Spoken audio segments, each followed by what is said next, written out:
This week's episode of This Is Only a Test is made possible by TripleByte. Applying to programming jobs sucks, from endless applications to countless hours of technical screens.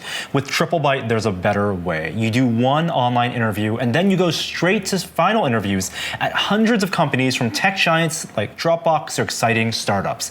It's like the common app for software engineers. No resume needed. Apply now at triplebyte.com/test, and if you take a job through TripleByte, they'll offer you a $1,000 signing bonus. That's TripleByte, BYTE.com/test.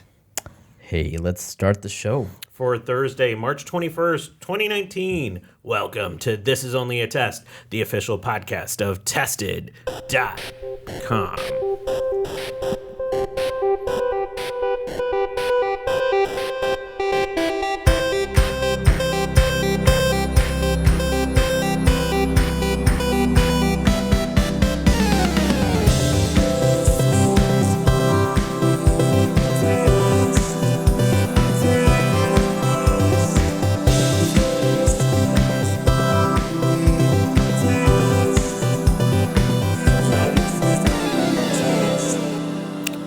Welcome in, everybody.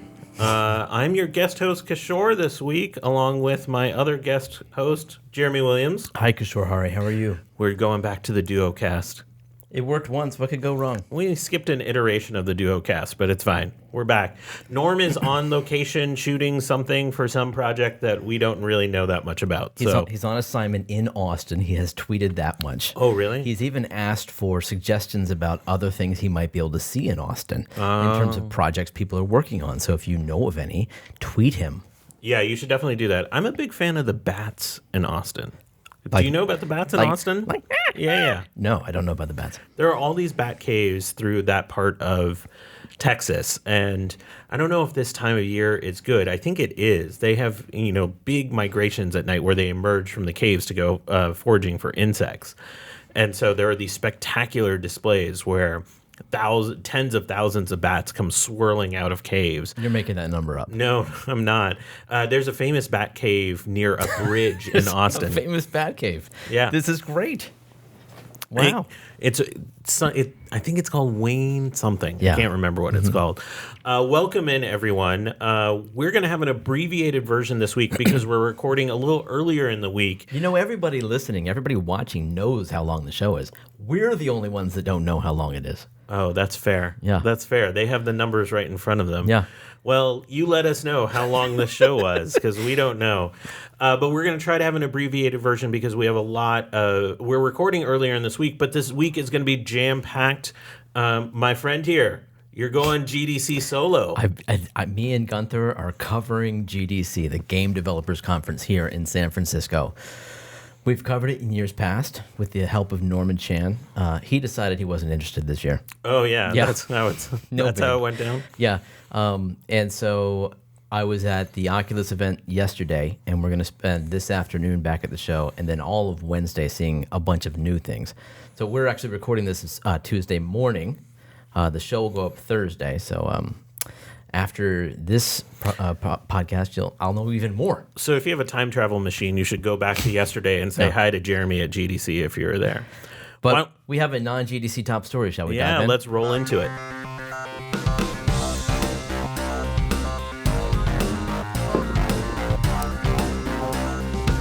Top story this week. I see what you did there. Yeah, we're rolling right into it. We're rolling sexy, apparently, because we're talking about the Tesla Model Y unveil that happened late last week that we didn't cover on the show. Did you watch the live stream of the actual unveil? I did. Not live, though. I watched the rerun on YouTube. And this was hinted at, so I don't think it was a surprise that they were unveiling an SUV car. No, they had shown not a profile, but a shadowy shot of it. And everyone knew, like he had said that the what do they call it? A compact SUV? Yeah. Crossover? Yeah.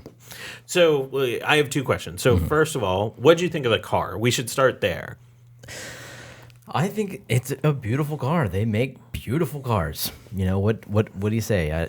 It is still the Model 3 in every way, shape, and form as far as the interfaces go. And that's where it's a rub for me because I actually. Why is that a rub? I like tactile interfaces. I like to be able to reach out with my hands, with my paws, and feel the dials and push the buttons and never once take my eyes off the road. I feel like the Model 3, which is essentially entirely controlled with a single touchscreen monitor in the center. I feel like the Model 3 and now the Model Y were designed for autopilot. They very much feel like spaceships. I mean, without knowing all the different sensors that are probably in the front of the car, the feel as a rider is that it was designed for autopilot. I agree with that. So I don't know if that was just something that they had anticipated wrong, where they thought they'd have autopilot by the time these cars shipped, which, I mean, they've always had really aggressive projections for that. Or if this is just a period of time within which they're selling autopilot-ready cars, knowing that eventually they will have this fully autonomous capability and they will fulfill their design promises. But, I'm not a Tesla owner. I'm not even an electric vehicle owner. I'm sort of outnumbered on this podcast usually. I also thought the car was gorgeous. Yeah. It was beautiful to look at, especially in the kind of Western U.S. mindset. I think this car is going to be super popular. I mean, Elon Musk said he thinks this will be their best-selling car. Yeah, what is it? More than the 3? More than the 3, which kind of struck me as weird in the moment. But then when I started to think about it, yeah, why wouldn't this be the best-selling car? I mean, I basically, when I would drive to work, the highway's flooded with these crossover and SUV type cars. Right. So why wouldn't this, just absolutely jam itself into that market? Yeah, I agree with you.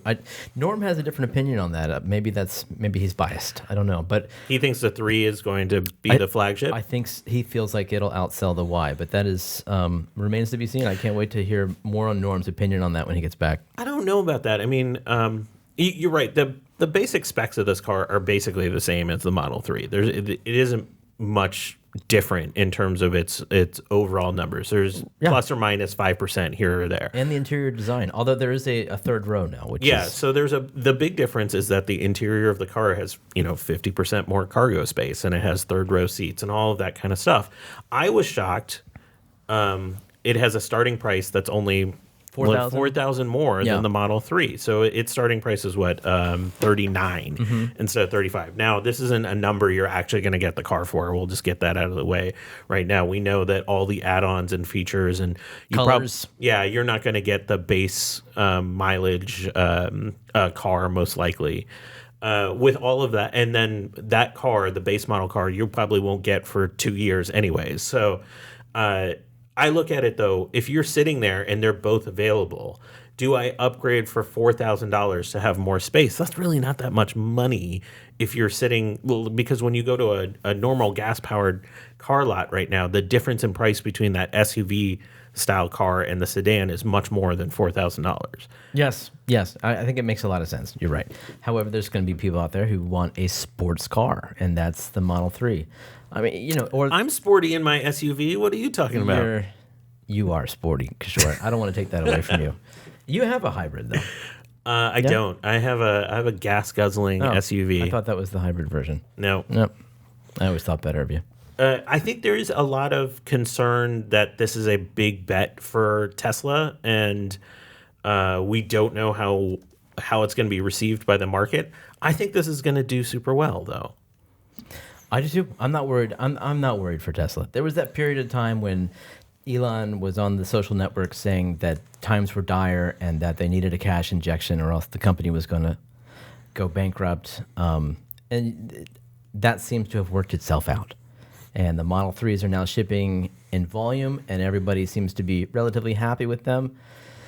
I expect the Model Y will be a huge success for them. I want to know what's next.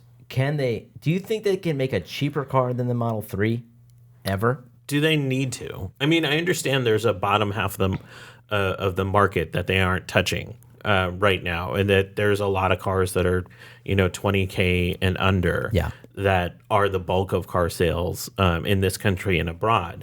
I totally understand that. But do they need to in any sort of near-term future? Is there enough of a market at the higher end where they live to sustain themselves? To sustain the company. Yeah, to sustain the company. Yeah. Because, essentially spreading out your line is sort of has been a problem for a lot of different car manufacturers. So it would seem like, just from the surface, I'm not any expert by any means, that's like kind of focusing in their lane, as it were, and just getting these cars out the door. There's people still on pre-orders on the Model 3, right? They need to catch up to all of that and just focus on this, mid 30, low 40 $1,000 market. And then once they actually catch up to that, because I don't think they've saturated it, that's when you can start thinking about a lower cost car. There are people who want to buy a Tesla who can't even afford a Model 3. There's lots of people. Is there room for a scooter?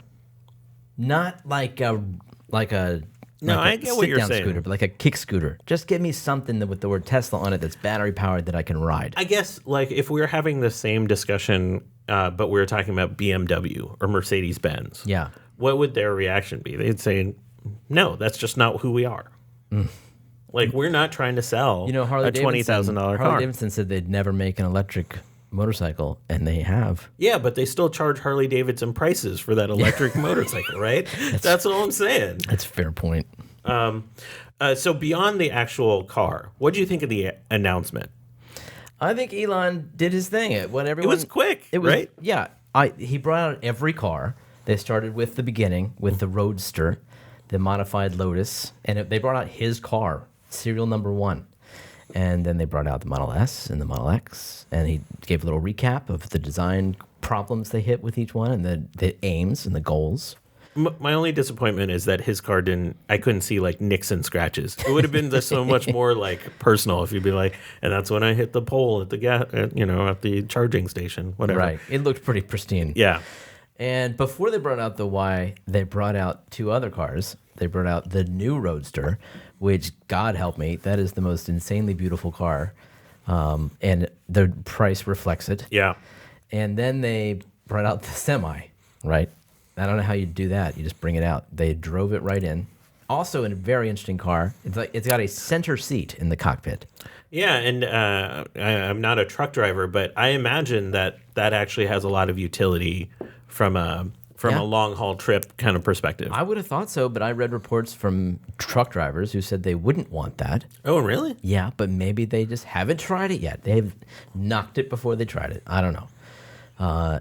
And then they brought the Y, and Elon was as charismatic as ever, responding to audiences, members, in the real time. He did a good job. It's a level of flashy that's starting to be, borderline obnoxious, I have to say, with the launches.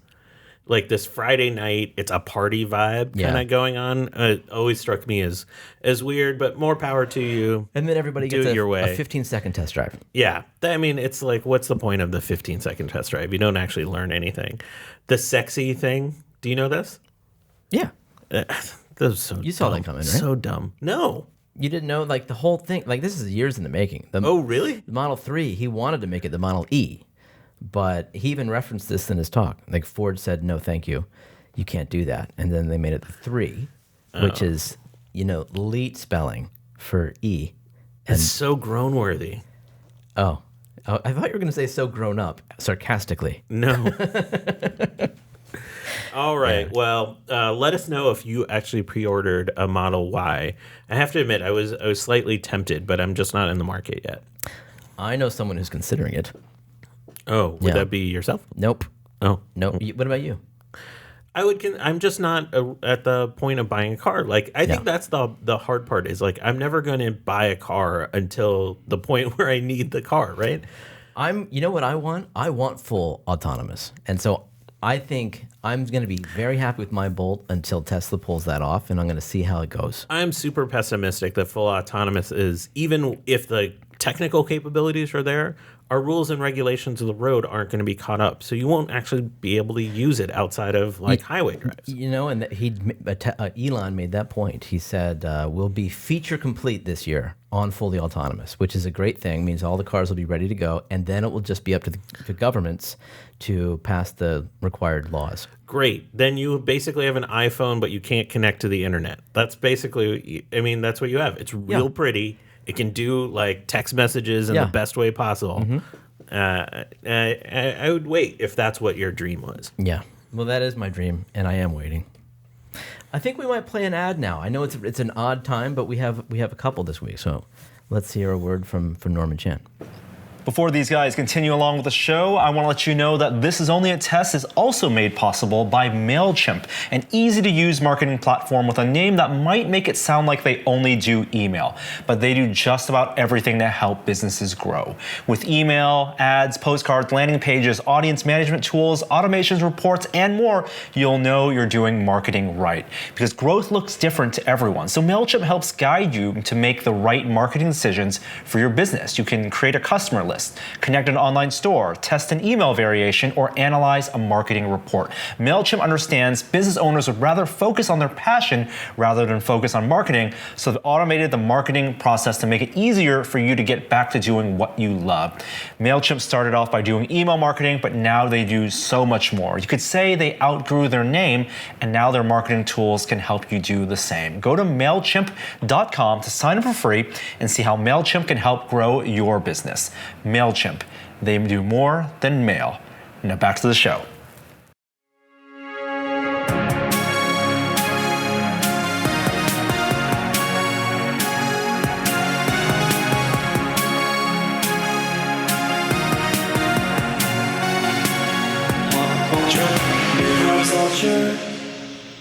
Tell me about it, Kishore. I saw the best film of the year. You can hear about it. It's only March. It's going to be my favorite film of the year. Wow. It's just like I apologies to my friend Thanos. Like I know you're going to wreak havoc in Endgame later this month, but you can hear Norm and I talk to the director of Apollo 11 on Still Untitled this week. Norman, me. Oh yeah, I was on that show. I guess I don't know where to start. Like you should definitely see this film in IMAX. Oh. I just want to say the experience of watching the Apollo 11 launch and return through the eyes of footage where there's no narration. That's great. There's no guidance. It is basically you are essentially a fly on the wall watching things happen.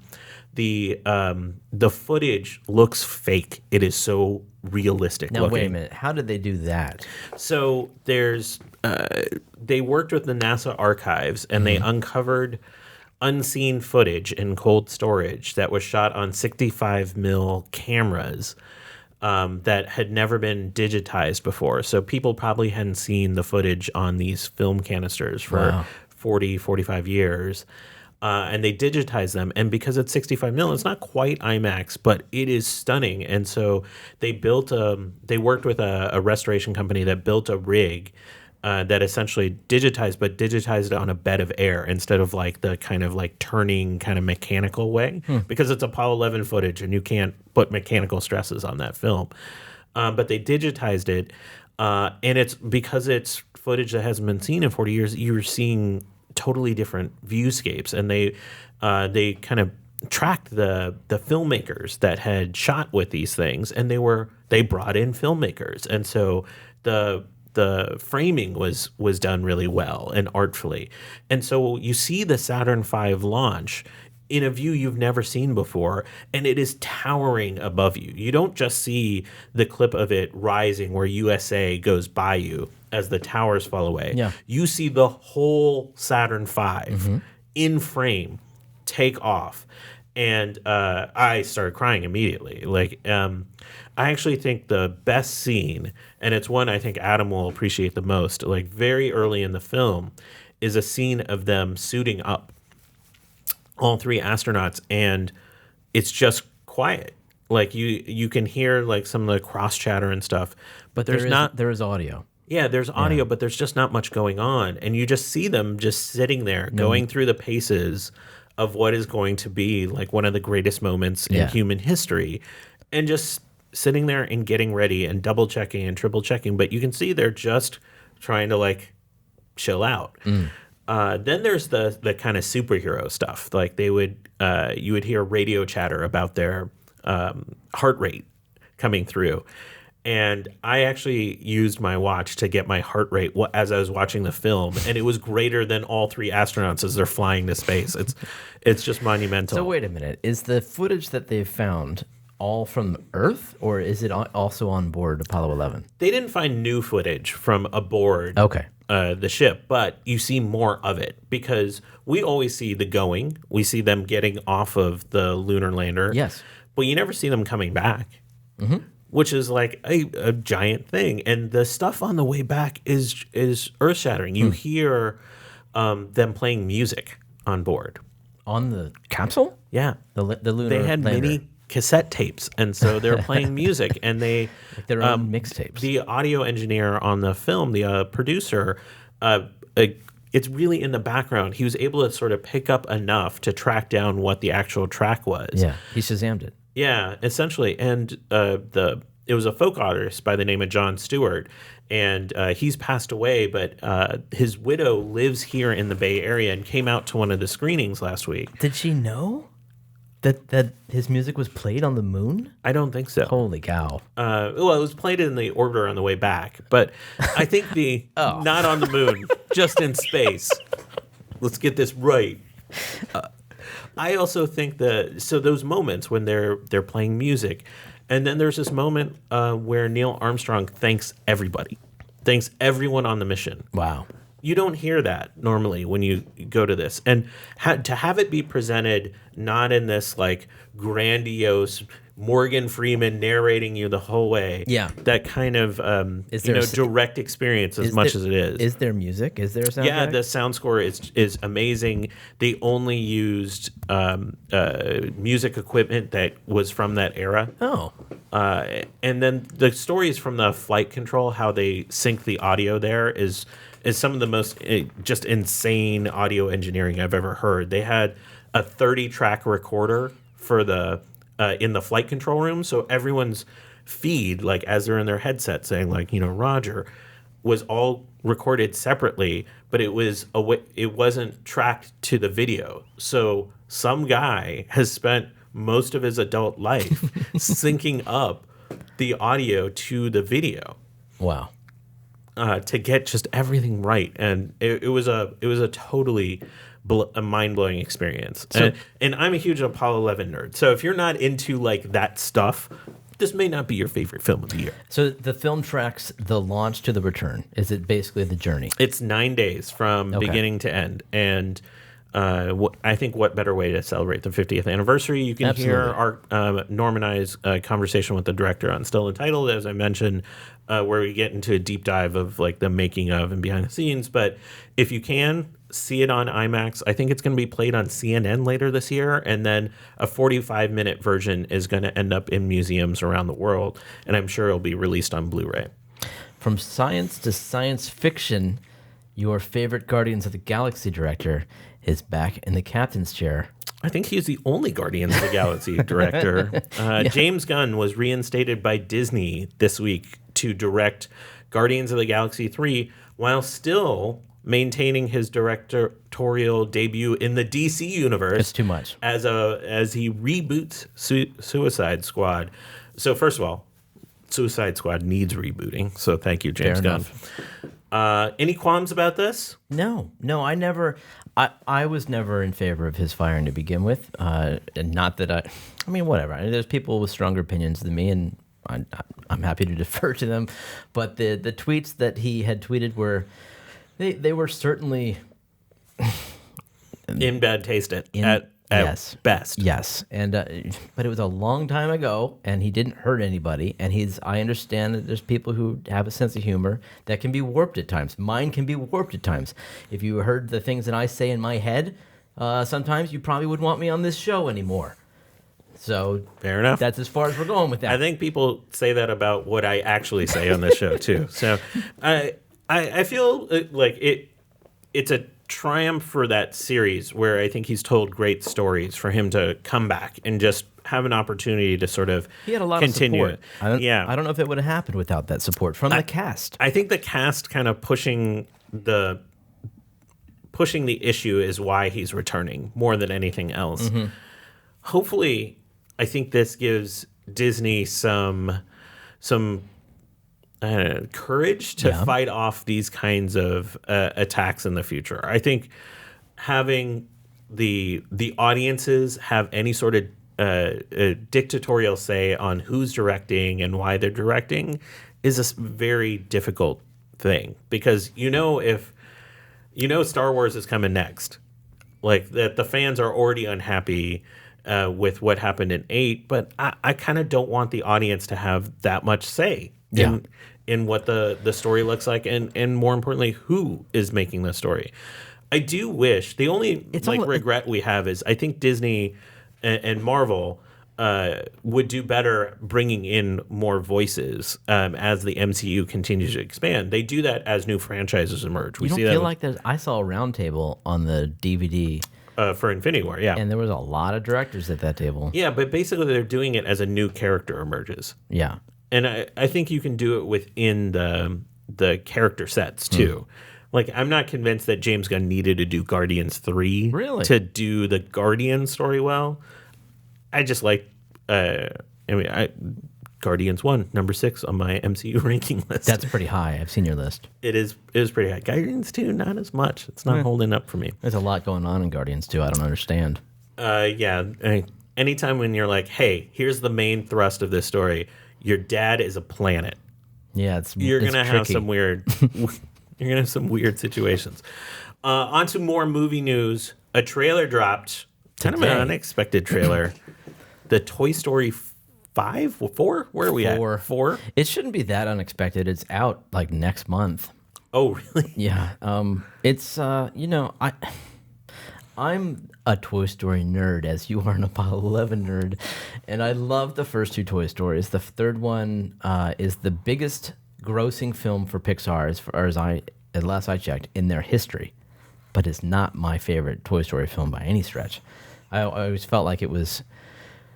Yeah, you're dead inside a little bit. That's why we get that. It's possible I am a slightly older inside, and that's part of it. But I always felt like, it felt like it was made for an older audience than the first 2 movies. And I happen to have had younger kids when 3 came out, so I wanted that sweet sensation. And it felt a little dark. With the unredeemed bad guy, and throwing the bag over the head and like interrogation and tying down, and it's a lot for a little kid.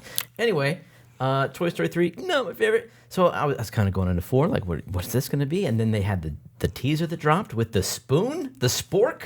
You remember the first teaser where they go around the circle and all the Toy Story characters are in slow motion, and then you get to the spork, and he's like, I don't belong here. Yeah, you don't. And that's how I feel about you, Sport. I thought it was a gag. I thought this was like, oh, that's funny, because I don't recognize him and he doesn't belong here. And that's it. Like, you'll never see him again, right? That was the joke of the teaser. Turns out that Spork is Sporky, and he's a major freaking character. He does belong here. He's made by Bonnie, who is the new caretaker for all of the toys. Which I respect. That they're probably telling a story about the toys that are made by Bonnie. The things that she loves is what's important, not the actual toy itself. I like the non-consumerism message of things that you make are as important as anything else. I like that a lot. That being said, it's a freaking sport. It's a sport, but then they go on some kind of adventure. Woody sees Bo Peep in a window. There's an amusement park. There's talk of there's plenty of other kids out there. You don't have to go back to your kid. I don't know. It seems like they're playing with some messages. I'll reserve judgment, but I wasn't terribly moved by this trailer. I don't know. We'll have to wait and see. Neither was I. I was cynical about this only because I do think Toy Story 3 wrapped up those character arcs really well. Yes. And so I saw nowhere to go for Toy Story 4. And now we're in this place where I'm like, why did we go anywhere with this? Is it inevitable that Pixar would eventually just start printing money? You know what I mean? Like, they would just start making movies. Isn't that what they've been doing all along? Yeah, but they've been going about it with originality and... Hey, but don't get me wrong. Like, I've loved some of the recent Pixar movies. Inside Out, Coco. Those are really high on my Pixar list. Me too. And so I don't feel like they've run out of steam. I think they've run out of steam with the continual sequels. Yeah.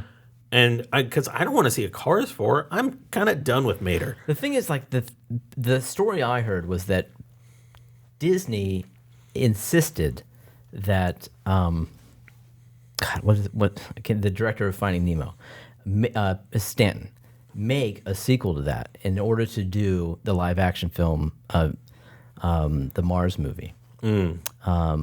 Are you excited about any of these Disney live action movies? Like Aladdin's coming out soon, and No, dude. I saw Dumbo preview this weekend. I'm not into these.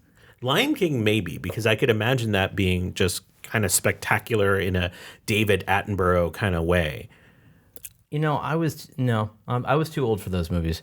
I don't have the same love that everyone else has for Lion King or Aladdin, but whatever. I mean, I feel like you're right. I feel like these new. I mean, the Aladdin one looks really weird. It looks bad. Yeah. No, I'm not excited for those. All right. Negative.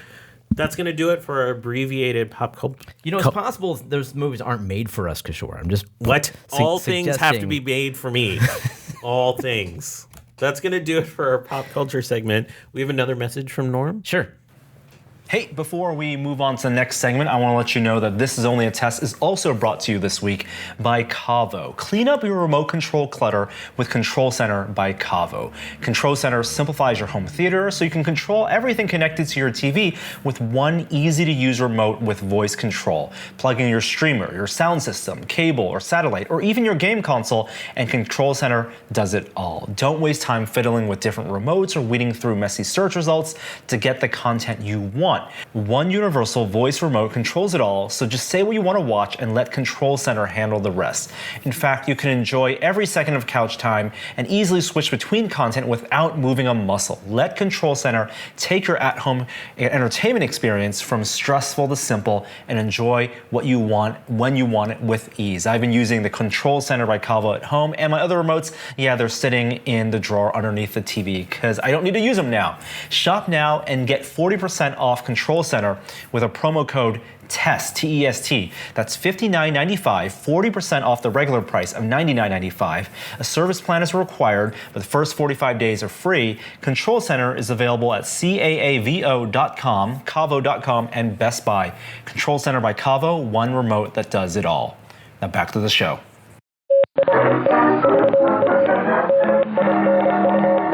The VR Minute.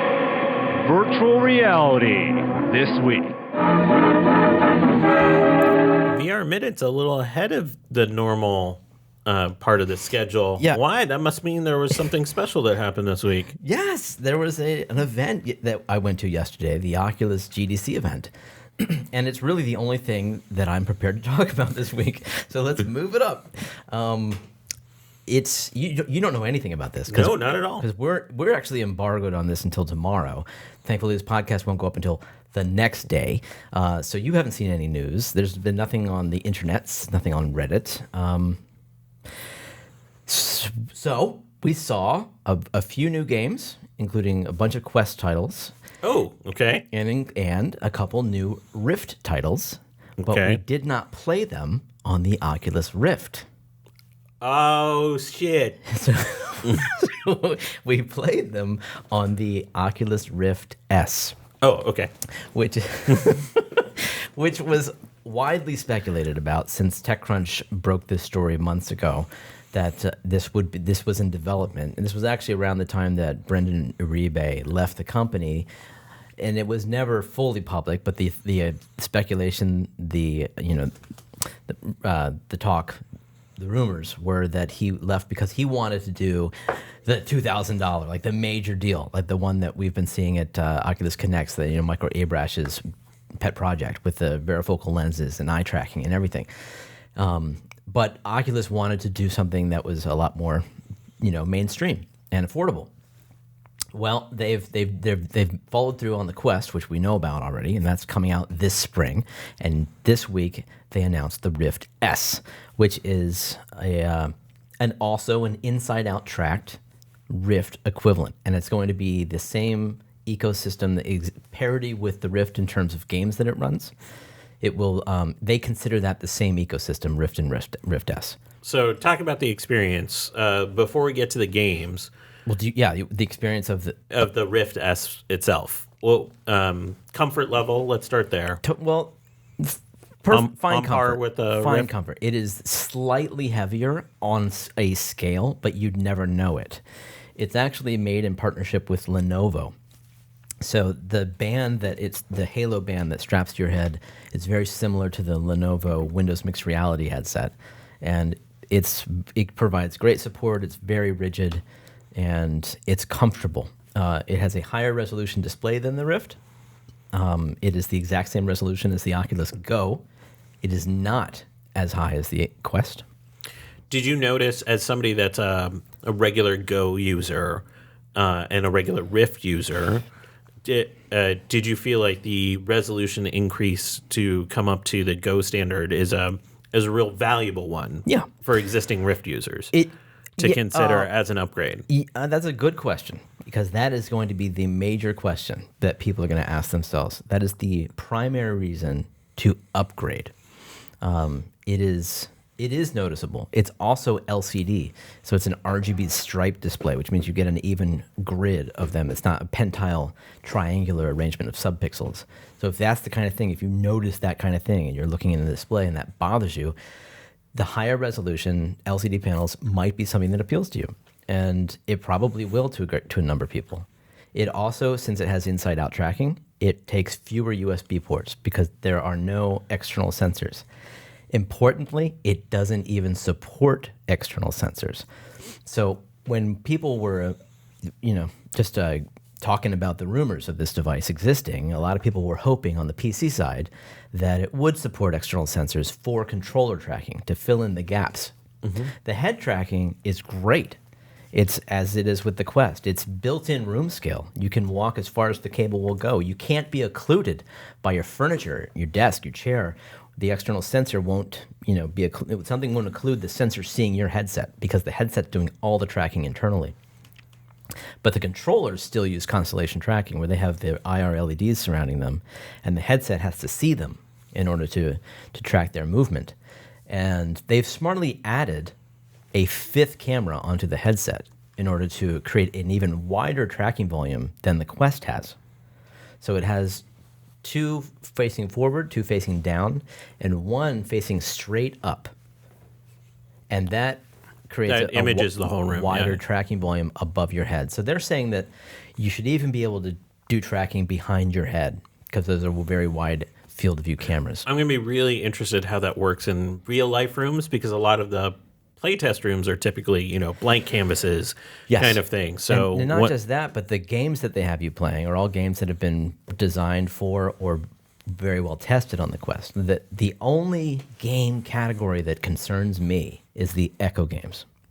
Combat, Lone Echo, and Echo Arena. They all are games where the locomotion, it's the way that the way that you move throughout the world is tied one-to-one to your hand movements. You can grab walls and throw yourself. And you can do this with your hand behind you or below you or anywhere. And it's really important that your body continues to move one-to-one with your hand, or not just, or else you'll lose the game, or else you might throw up. Yeah. Right? Because that's going to start causing motion sickness when there's a disconnect between those two motions. So that's the game that I want to play on this new Rift S. They did not have that available to play. I'm sure Ready at Dawn is the most concerned about this of anybody, and I would love to know what their thoughts are. And as soon as we get our hands on a Rift S in-house, that's going to be the first thing that I try.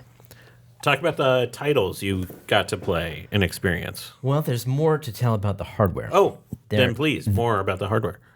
One of my favorite things about the Rift is the audio. Mm-hmm. And there's not over-the-ear headphones on the Rift S anymore. Oh, how does it work? They have gone in favor of the Quest Go audio solution, which is speakers embedded into the headset that face backwards and kind of tunnel down the head strap and get reflected into your ears. The result is a better than nothing kind of solution. And it's great for the Go because you could have released the Go and it required a headset, and having any audio at all was great. That was a really smart solution because it meant you could share it easily with your friends and they can hear. Yeah, and spatial audio is doesn't matter as much in Go. Yeah. And this kind of degrades that experience. And Quest is, it's just as a mobile platform as the Go is, and I kind of understand why you would want to make it compact and do that. I imagine a lot of people will be using headphones with the Quest, but with the PC solution that is tethered to your system and always in one place and supposed to be the premium experience, I'm really surprised that they went with that audio solution and they didn't go with the same surprising. Headphones because that the Rift has. The previous audio seemed to work so well. I mean, there was minor issues with people's hardware failing here and there, but for the most part, I think the experience of the audio has been awesome. You're right. I was super skeptical of those little headphone pads when I first saw them, but they look like something out of 1985. they look like what the airplane hands you out, like the old airplanes used to hand you out. And but free the headphones. audio has always been spectacular on the Rift. What's funny is I went to an Oculus event celebrating the women of Facebook AR VR a week ago, and I met the ops manager for Facebook AR VR, and I spent about 5 minutes regaling the headphones on the Rift. I was like, "You guys hit that out of the park. They sound much better than any other VR solution." Just wait till next week, sir. I'm telling you, yeah. And my thought yesterday was that woman has the best poker face. Because the Rift S, none of that. Of course, it does have a headphone jack.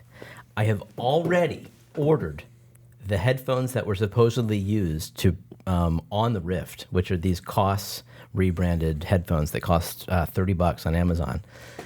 And I will be printing a mount, and I will be incorporating those headphones into my Rift S whenever that ships. Because I can't believe that they've made this decision, and I'm just going to engineer my way around it. I wonder, because I'm somebody that's definitely in the market for a Quest later this year. Yeah.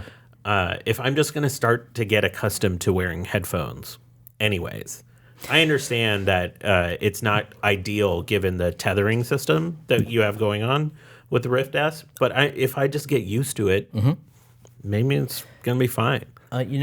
The best solution is earbuds with a short cable, and the Vive originally shipped with, probably still does ship with that.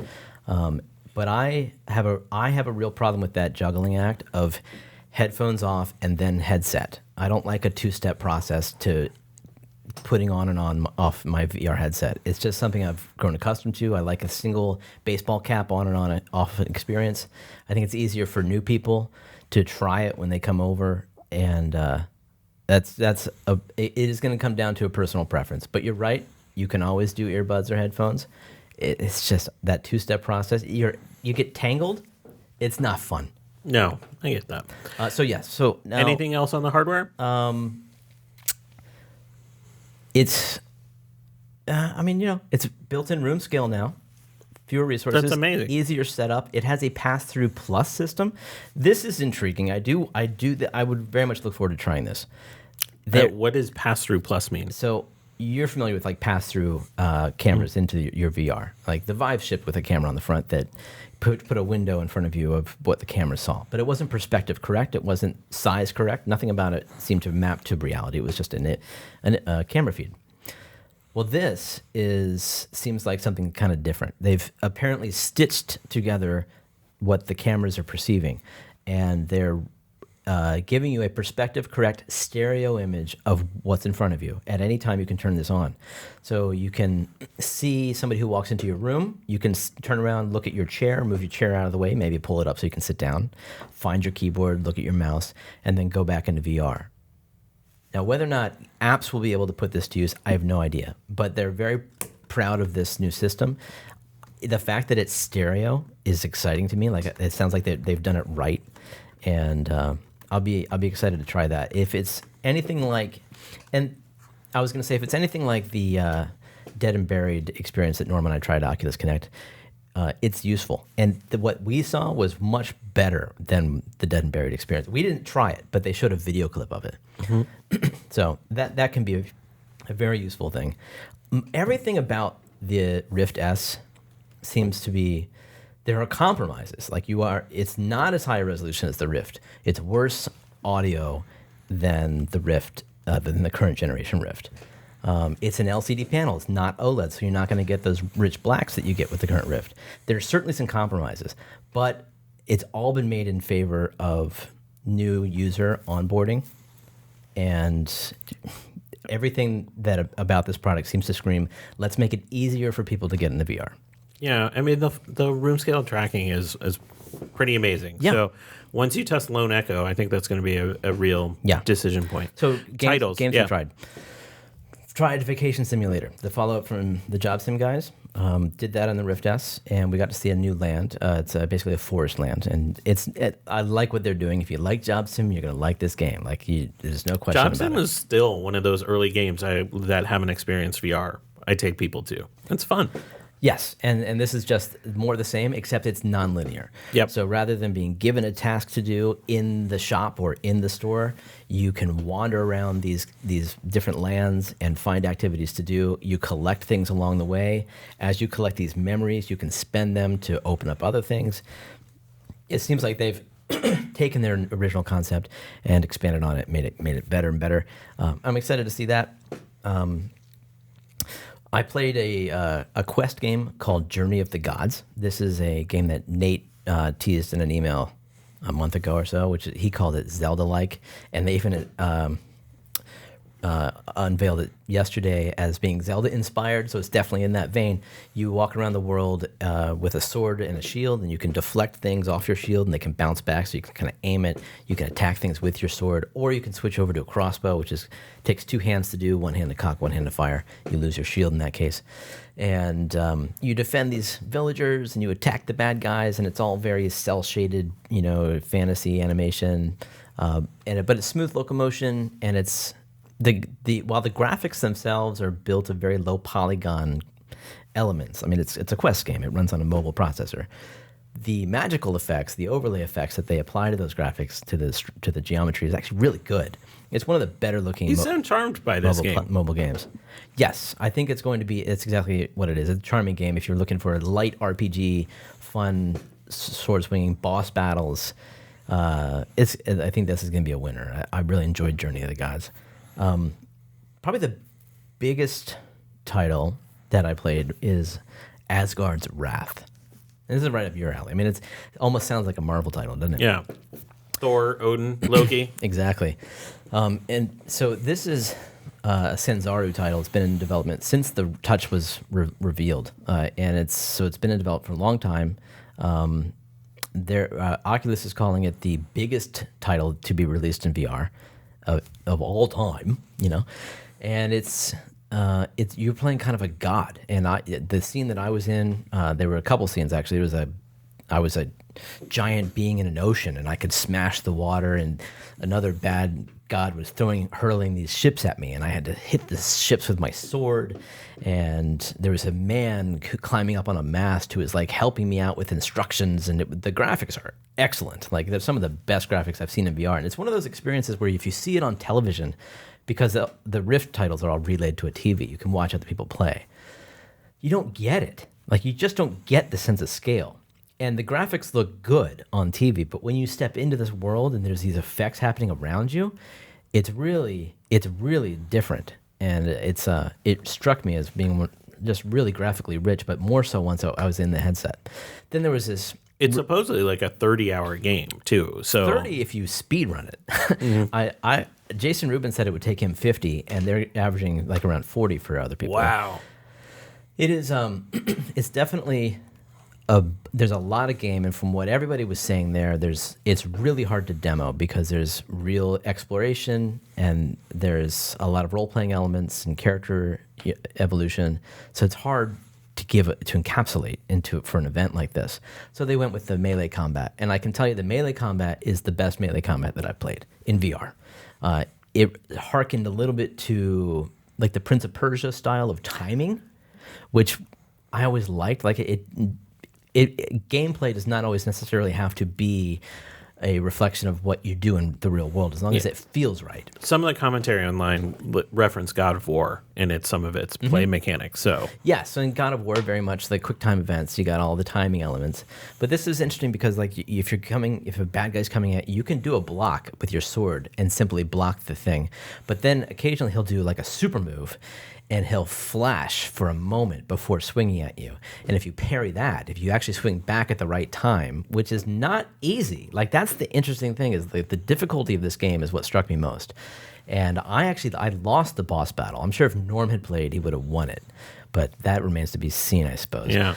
I lost it, but I didn't feel cheated. I felt like I knew why I lost it, and I wanted to get back in there and play it again. And that's exactly the feeling that you want people to have. You don't want it to be too easy. You don't want them to feel like the game cheated them either. So they've seemed to have walked that line. I'm very excited to play more of this just to get the melee combat down. that's pretty exciting, I have to say. And then, of course, the exploration stuff. My question is, do I want to spend 40 hours in a VR headset? Like, most of the games that I've really enjoyed in VR have been, shorter loops where I'll finish a match in Echo Arena, or we'll do a quest in Rec Room. Yeah. And then I'm done. I don't know. We'll see. We'll see what that's like. Maybe I know there are people who went through Skyrim and have no problem spending hours and hours in Elite Dangerous. For me, it's usually about like an hour is what I'm willing to spend in VR before the heat and just I start to get tired or whatever it is. Tennis Scramble was a game we played at Oculus Connect. That's now Sports Scramble. They're following through on the whole Wii Sports for VR promise. It is now not just tennis, but also baseball and bowling. Nice. All multiplayer. So if you're in bowling, you can play against someone else in a quest in another part of the world. Bowling next to you in the next lane. In baseball, one person's the pitcher, one person's the batter, and it's full Wii Sports. It's all fun. So that seems like it's going to be a good time. I'm seeing more games this week. Shadowpoint is a game I'm seeing tomorrow, which is another new Quest game. Are you going to be able to see any of the new hardware, too? I know HP announced their new mixed reality headset. I hope so. Yeah. I don't know. I don't have plans to see HP, but if I find them, I will ask them if I can put on their headset for 30 seconds. Well, stay tuned to this week's projections maybe even next week's projections on GDC content on Yeah, in fact, that we actually will have published yesterday, which is tomorrow. I'm very confused, but okay. Our interview with Nate, Norm's interview with Nate, and all the information you want to have about the Rift S. So that's on tested right now. Awesome. We're going to fly through the rest of the news. Google announced that they're shutting down Spotlight Studios, which is their in-house VR filmmaking. There are some great films that came out of there, but this just might be a sign that that even the award-winning 360 content that's been coming out of these studios, just don't have the kind of market saturation that you need to justify. When you told me the story, I was nervous because I thought it was the whole VR department. No. It's just the studio. It's just Spotlight stories. Okay. Let's go on to some quick tech news. Doom.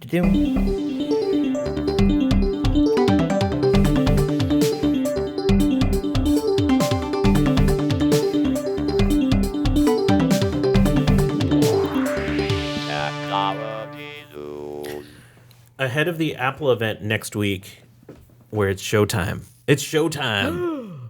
We got... That's what happens in Adam Sandler Pinball when you get multi-ball. Oh, it says it twice? It just says it's showtime once. Okay. Well, we got a little mini announcement from Apple this week. We got a new 10.5-inch iPad Air and a new 8-inch iPad Mini. It's just the innards that have changed, right? Yeah. What's inside? I think they added pencil support. So you can call that innard or outered. I don't know. Yeah, that's cool. I was wondering if they would add pencil support to that little iPad Mini. Yeah, this gets the new A12 chip. So it's going to be actually quite a bit faster than some of the previous versions. And I'm a iPad Mini honk. I always like the iPad Mini. Honk? Yeah. I've never heard that before. So I'm glad to see an update. Me too. I use the iPad Mini every night. That's what I go to bed and I read the iPad Mini. I love that device. I think Apple loves it too. It's all over their store.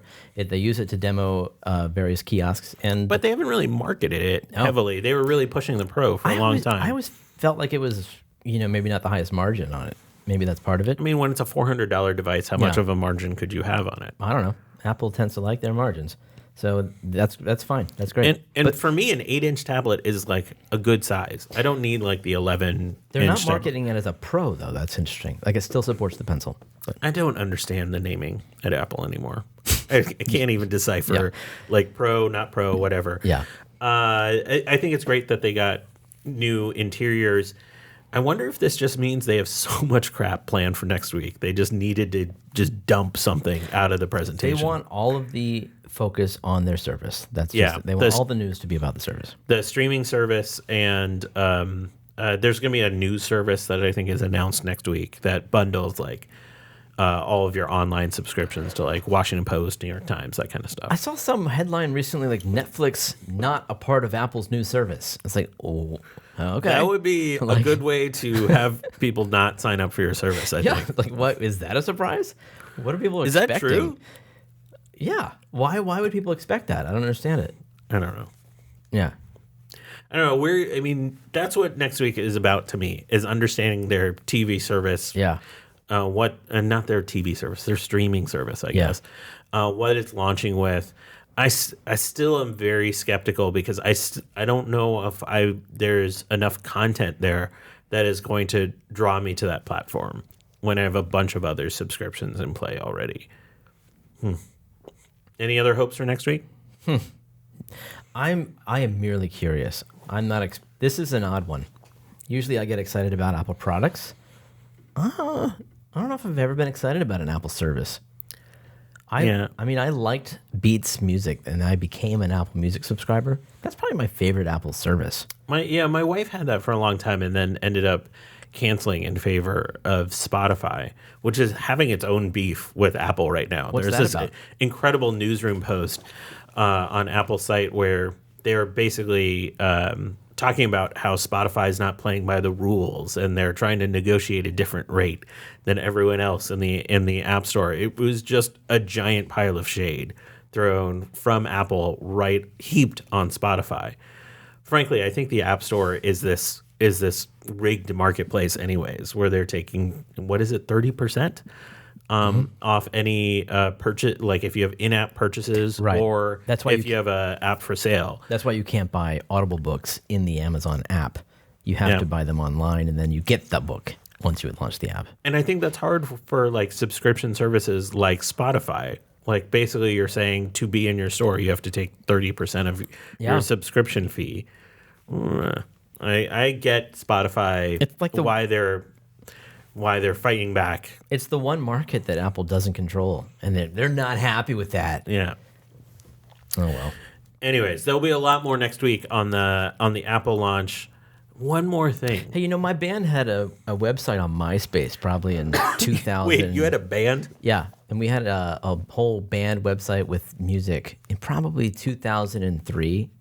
I should go check that out.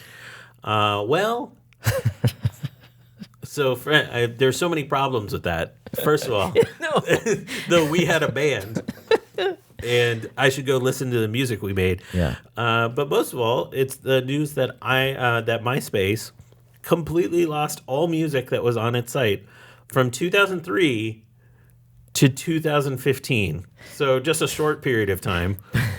But they did. The funny thing is, they didn't lose it on Friday. No. They lost it like in November, right? As part of a server migration project. And nobody noticed.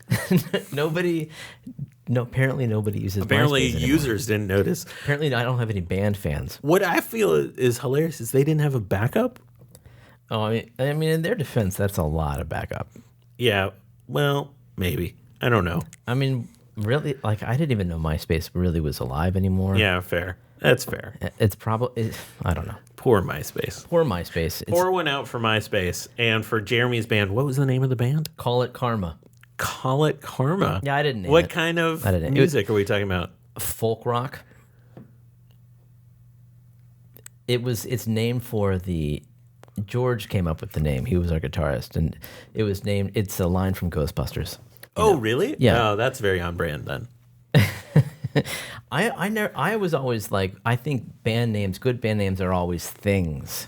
There should be a thing, like Pink Floyd, Led Zeppelin, What is a Pink the Floyd? Grateful Dead. It's always a thing, and Call It Karma is not a thing. It's a statement. It's odd. Huh. Yeah. Now I'm gonna test that sentiment against all of my favorite bands. So that's my explanation for why we never blew up. Tony Bennett. I don't know. He's a thing. Yeah, he's a thing. Yeah. All right, fair enough. That's it for our abbreviated version of Yeah, we're right on time. This Is Only a Test this week.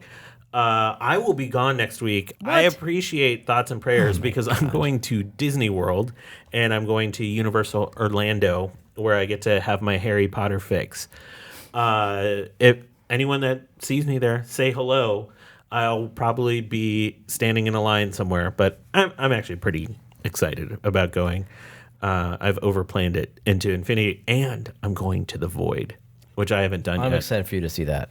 What parks are you going to?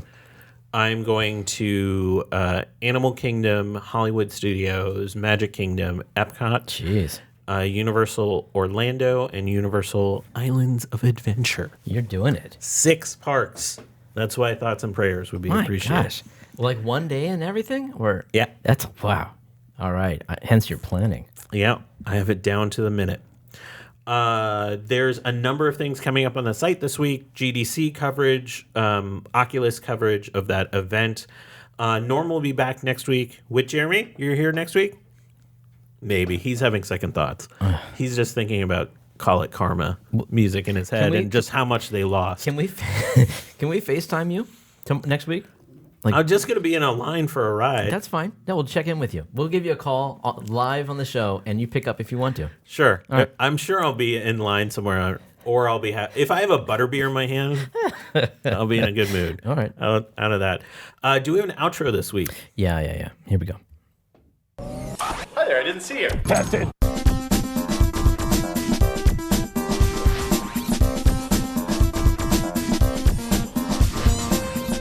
Oh, Papa, tell us the story of the Green Ladies. Tell us the story of the sex planet, Daddy. Test it. DS9 never had any of that weirdo stuff. No, we'll leave it to Will Smith. See you next week.